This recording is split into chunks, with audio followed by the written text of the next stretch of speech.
Hey everyone, Value Add Mike here today to discuss how to have a quarterly planning meeting. For those who don't know, my name is Mike Taravella, Value Add Mike, and me and my partners have built a portfolio of over $65 million in commercial real estate, specifically in the multifamily sector. And because it's the first week of quarter four, I wanted to share how our business held our own quarterly planning meeting. So I got this from the book Traction by Gino Wickman, a phenomenal book for those who are looking to start or scale their business. But the biggest fundamental thing that we've took from that book is having quarterly planning meetings. And in those quarterly planning meetings, to start out, the first thing we do is celebrate our wins. We do a survey to celebrate our wins, what are our learning lessons and losses, celebrating our key players, and last but not least, coming in with ideas of what our priorities are going to be for this quarter. So by doing the survey, it allows everyone an anonymous individual priority to see what they thought happened during the quarter, because it's easy to have your perspective, but you have to observe all the team members around you and what they thought was a success and what lessons they learned, and then make sure you build on that momentum in Q4.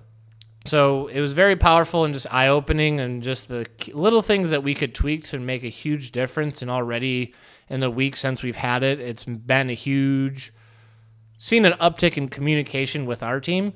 So just a lot of lessons learned from how to communicate, what we're lacking as a culture standpoint, and how we can build from that. So that was a huge piece to it. The next thing that we do during our quarterly planning meeting is the surveys that we did and the previous step. We really start diving deeper into what is our vision and what do we need to do. So we read the vision that we've created and been working on. But then from that point, it's what do we need to do in the next 90 days to get us one step closer to that 10-year vision. So we had a lot of different ideas, and we really narrowed it down to 2 to 3 per person quarterly priorities. You can't have more than 3 quarterly priorities, and even 3 is kind of a lot in a smaller organization. So me and my team member have 2 quarterly priorities each. And when you're delegating these priorities, it is super important that you have one parent in charge of it. If you both are responsible for that one priority, it'll never get done. So making sure that you have one person in charge with that priority, and that person cannot have more than 2 priorities to get done in the next 90 days.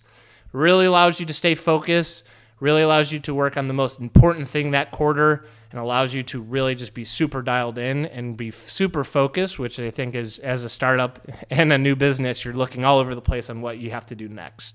So in those discussions, we just dialed in the 2 priorities each for the team member. And the last thing we do is we spent time working on individual steps that need to get done to accomplish those quarterly priorities. So when building out the steps for those quarterly priorities, like everyone who starts a New Year's diet or a workout plan, it's great the first 2 weeks, and then once February hits, it all goes to hell. So to combat that, we build out every single step that needs to get done during that quarter, and we put timelines, and we problem solve and figure out what problems we're going to have on the front end, so that when we hit that snag in the process, we can overcome it because we've already talked about it. So those are the 3 things that we did during our quarterly planning meeting. For more systems and information, please subscribe to the channel. And if you want to learn more about potential investing opportunities, please click on the link and fill out the survey. And until then, we will see you next week.